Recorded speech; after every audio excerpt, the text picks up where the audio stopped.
سلام عزیزای دلم، روزتون بخیر و شادی باشه. امیدوارم هر کجا که هستی حالت خوب باشه. امروز اومدم بهت بگم ببین مراقب گنج قدرتمند و ثروتمند عظیمت باش که چیه؟ سلامتیه. خدا به ما سلامتی داده و ما بابت این قضیه خب باید خدا رو 1000 مرتبه شکر کنیم.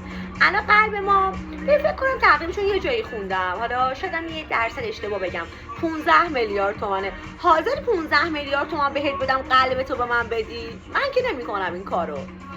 جای دیگه کلیه یه قیمت دیگه، نمیدونم کبد یه قیمت دیگه.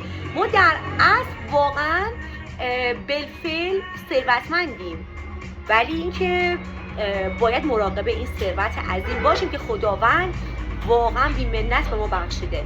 بچه یه چیزی می‌خواستم صحبت کنم. متاسفانه خوردن مشروبات الکلی حاله های تو رو ضعیف میکنه. زمانی که حاله های تو ضعیف بشه، نیروهای غیر ارگانیک وارد حاله بدن تو میشن، نفوذ میکنن در چاکراهای تو، از وجود تو تغذیه میکنن.